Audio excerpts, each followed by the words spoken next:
Assalamualaikum warahmatullahi wabarakatuh. Perkenalkan, nama saya Ahmad Sulwan Abdillah dari Absen 3.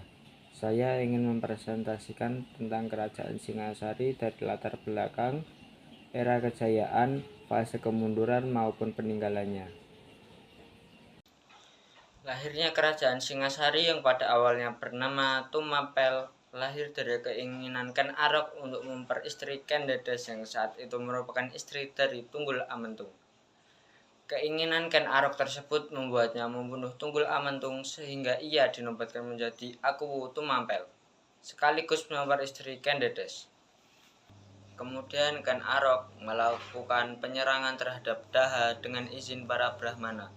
Kemenangan Ken Arok meluluhlantakan Daha menjadi pertanda berdirinya sebuah kerajaan baru yaitu Singasari dengan gelar Sri Rangga Rajasa Sang Amurwabumi. Ken Arok saat itu segera menaiki tahta sebagai raja pertama kerajaan Singasari dan melahirkan sebuah wangsa baru. Wangsa ini diberi nama Rajasa, Raja Sawangga atau Girindra Wangsa. Selanjutnya wangsa tersebut akan menurunkan raja-raja Singasari dan Majapahit yang menguasai. Kerajaan Singasari berada pada masa kejayaan saat di bawah pemerintahan raja terakhirnya yaitu Kartanegara. Kejayaan kerajaan ini terlihat melalui pencapaian yang dimiliki oleh Kartanegara. Kartanegara dikenal sebagai sosok yang sangat cerdas khususnya dalam bidang politik dan keagamaan pada saat memimpin Singasari. Kartanegara juga diketahui memiliki pengetahuan yang sempurna dalam ilmu ketatanegaraan, ilmu tentang hakikat, ilmu pengetahuan dan bahasa, serta patuh terhadap aturan agama. Cakrawala Mandala Dwipantara merupakan sebuah wawasan kemaritiman yang digagas oleh Kartanegara. Gagasan ini yang kemudian mempelopori aksi dalam kejayaan yang dimiliki kerajaan Singasari. Gagasan politik untuk menyatukan pulau-pulau di luar Jawa agar tunduk dalam suatu kepemimpinan merupakan gagasan yang dimiliki oleh Kartanegara. Puncak kejayaan dari Singasari juga terlihat dari kerjasama yang terjalin. Hubungan diplomatik yang dimiliki Singasari pada saat itu terlihat pada saat mereka mengirimkan ekspedisi bahari ke kerajaan Malayu dan Champa saat di Vietnam. Tujuan hubungan diplomatik ini adalah untuk mencegah serangan Mongol yang saat itu diisukan akan melakukan serangan ke wilayah. Keruntuhan kerajaan Singasari ditandai dengan kematian Kartanegara yang merupakan raja terakhir dari kerajaan ini. Kematian Kartanegara yang disebabkan oleh serangan dari Jayakatawang pada tahun 1292 menjadi penanda berakhirnya agenda politik kerajaan ini. Setelah kematian Kartanegara, beberapa daerah Singasari mulai melepaskan diri, tetapi pencapaian Kartanegara tetap menjadi inspirasi bagi penerusnya. Selain itu, pengadopsian akan konsep pemikiran Kartanegara juga dilakukan. Adopsi terhadap Cakrawala Mandala Dwipantara diteruskan oleh Kerajaan Majapahit. Kerajaan Majapahit adalah kerajaan yang didirikan oleh Raden Wijaya, menantu Raja Singasari, terakhir Kartanegara. Demikian dilansir dari buku sejarah kelam Majapahit yang ditulis Peri Mardiono. Pada awal berdirinya, wilayah kerajaan ini hanya berada di bekas wilayah Singasari. Namun Majapahit terus melakukan. Berikut saya menemukan fase kemunduran dan fase kehancuran kerajaan Singasari dari sumber yang berbeda.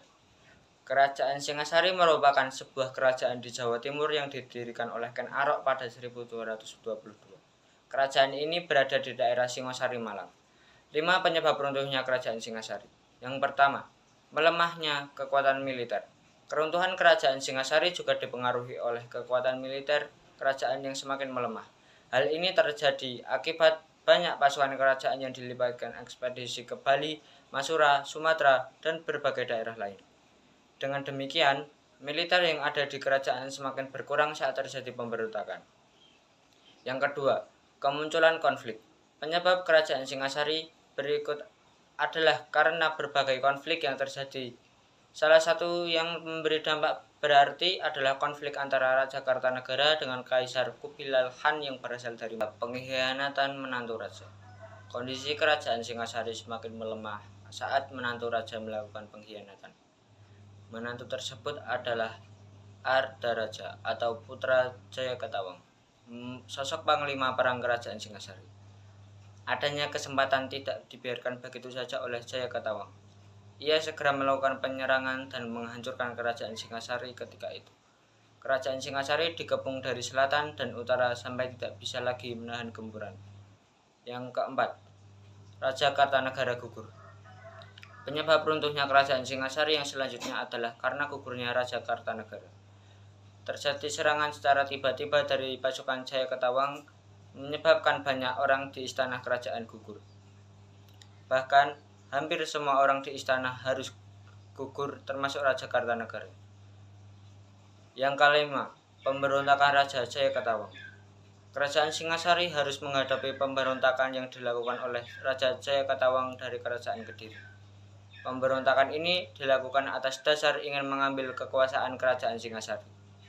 Jayakatawang sendiri merupakan raja yang ada di bawah kekuasaan Raja Kartanegara. Berikut ada 7 peninggalan dari kerajaan Singasari. Yang di slide pertama ini ada Candi Singasari, Candi Jawi, dan Candi Kidal. Kemudian di slide kedua ada Candi Jago, Prasasti Kodang, dan Prasasti Singasari. Lalu yang terakhir adalah Arca Amonggapasa, kepemimpinan kerajaan Singasari dari Ken Arok sampai Kartanegara. Kepemimpinan kerajaan Singasari memiliki sejarah yang unik untuk dibahas. Hal ini lantaran pergantian rajanya terjadi sebagai besar akibat perang saudara dan rasa untuk balas dendam. Berikut merupakan daftar kepemimpinan dari kerajaan Singasari dari awal hingga keruntuhannya menurut Kitab Paraton. Yang pertama ada Ken Arok, yang kedua ada Ansupati, yang ketiga ada Tohjaya, yang keempat ada Wisnuwardana, dan yang kelima sekaligus yang terakhir adalah Kartanegara. Selanjutnya ini adalah sumber-sumber yang saya cari, yaitu ada Wikipedia, Detik.com, dan yang terakhir adalah Kompas. Sekian presentasi dari saya. Bila ada salah kata saya mohon maaf. Wassalamualaikum warahmatullahi wabarakatuh.